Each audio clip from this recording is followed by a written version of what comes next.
Première chose à dire, c'est que tout d'abord, l'endométriose n'empêche pas systématiquement d'obtenir une grossesse. Et il y a bon nombre de grossesses spontanées qui vont survenir alors même qu'il y a des lésions d'endométriose.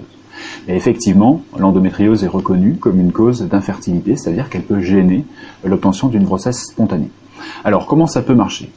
La première chose, c'est le cas un peu caricatural, les lésions d'endométriose ont abîmé les trompes sont bouchées, donc là, effectivement, il n'y a pas de communication possible entre les gamètes masculins et les gamètes féminins, donc il n'y a pas de grossesse. Mais ce cas-là, il est vraiment caricatural. Dans la plupart des cas, les trompes, elles sont quand même perméables et permettent donc que les gamètes masculins arrivent à proximité des gamètes féminins.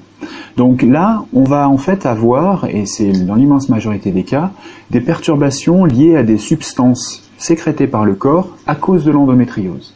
Ces substances vont être responsables de ce qu'on appelle une inflammation chronique. En tout cas, c'est un climat qui ne va pas être propice à un certain nombre de fonctions physiologiques normales nécessaires à l'obtention d'une grossesse. Première chose, on va pouvoir avoir au niveau de l'intérieur du ventre une perturbation de la fécondation, c'est-à-dire que les spermatozoïdes, les gamètes masculins, n'arrivent pas bien à communiquer avec le gamète féminin et il n'y a pas de fécondation. Deuxième possibilité, au niveau de l'ovaire, la présence de lésions endométriosiques au niveau de l'ovaire vont perturber la fonction de l'ovaire. L'ovulation se fera moins bien et sera de moins bonne qualité.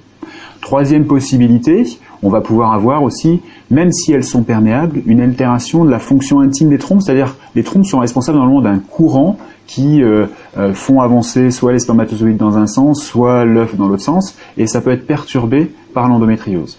Et puis dernier point qui peut être perturbé, c'est aussi l'implantation, c'est-à-dire une fois que l'œuf a été fécondé, il arrive dans la cavité utérine, et à cause de l'endométriose, il peut ne pas rester dans la cavité utérine et être éliminé d'emblée.